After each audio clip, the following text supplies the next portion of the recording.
Hey guys, today we are learning about properties and laws. So we can identify properties and laws.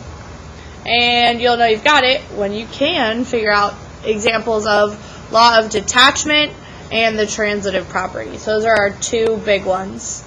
So this is kind of still along the lines of logic and the symbols. Now there are just different rules that we learn about and use certain statements for.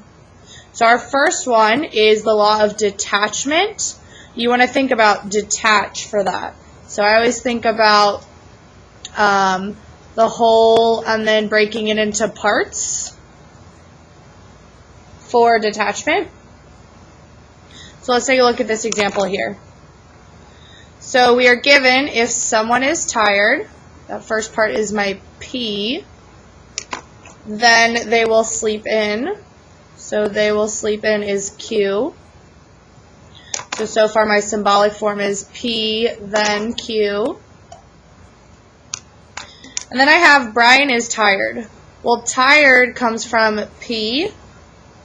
So since this is from P, that's my next part of the symbolic form. And then I need to find the conclusion of that. So with this sentence and then Brian is tired, we need to conclude that. So this law is a series of statements that have a natural conclusion. So if we went P, Q, and then just P, the P got detached, we conclude with Q. So Q is your final symbolic form there. So our conclusion here is will sleep in, and we are going to use Brian here. So Brian will sleep in. And that's all you need to do. So this is exactly like how you might see it on a test. It gives you the given statements, and it wants to know what you can conclude given the law of detachment. The other big law that we will be focusing on, you'll see two names for. The law of syllogism, but it's the exact same thing as the transitive property. So for this, you want to think of kind of a chain reaction, or like the links in a chain fence. So let's look at our given statements here. If you are hungry is P, then you will cook food. So you will cook food is Q. So my first sentence is if P, then Q. And then I have if you cook food. Well, I need to look back at my previous sentence to see if that needs a new letter or if it's one of these letters I've already used. So you cook food is not P, but you cook food has already been assigned letter Q. So I'm going to reuse letter Q because it's the same statement. Then you make pasta. So again, I want to look at you make pasta and decide, is it from P or Q? It is not. I need a new letter, so I'm going to use letter R. So that second part of the symbolic form is if Q, then R. So for the law of syllogism, you're going to be given two sentences, and we need to write one sentence as our conclusion. So if you look at the symbols here, you can see the pink Q's kind of cancel each other out. So my conclusion is going to be left over with P in the beginning and R at the end.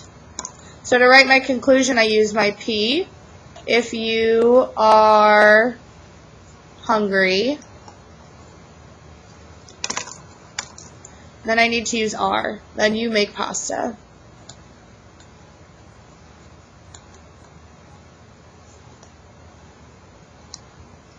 So this is just P to R. And so I can fill that in over here. P to R. So these are the two laws that are going to be the most important. Now let's talk about some of those properties. So if you flip your paper over, you will see some practice here. We've got a word bank, and then all of these are going to be different examples of properties, and we're even going to use those properties down here too. We're going to do these two parts more in class. Right now we're going to write in some keywords with our word bank so that we can remember what each of these properties are.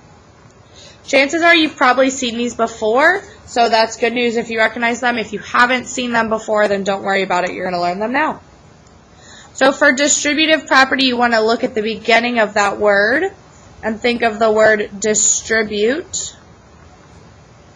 So your giveaway with distributive property is parentheses. So for example, if we had 3 times x plus 2, you distribute that 3 to both parts of the parentheses. So 3 times x plus 3 times 2, which is 6. All right, next up we have the substitution property. So you need to think of substitute. So when I am not here, you have a substitute teacher there taking my place. So for example, if x equals 3, then 5x just equals 5 times 3, which is 15. So the 3 is being substituted for the x. Alright, this might be a new property to you, the reflexive property. You should look for the word reflection in reflexive. So think about your reflection. When you look in a mirror, you see your reflection. So you see your exact self as you are. So the reflexive property is when you literally have the exact same thing on both sides of the equal sign. So it could be like 5 equals 5. It's the exact same. It's a reflection. Or you might see line AB equals line AB. So the reflexive property is a way for us in math to say that something is equal to itself. Sort of similar to the reflexive property, but just a little different, is symmetric. The symmetric property is not used as much, but it means that each side has the same value. So just like how 5 equals 5, both sides has the same value, so you could make an argument it's the symmetric property, but reflexive is more correct because it's the exact same thing on each side. But if you look at an example like this, 2 times 4 equals 8, and 4 times 2 equals 8. But the order of 2 times 4 is not the exact same as 4 times 2. So since each side looks a little bit different, this is not the reflexive property, it is the symmetric property. Alright, and then last but not least, we have that transitive property. So you want to remember that this is like the law of syllogism that we just learned about on the front of our notes. So, sorry about that.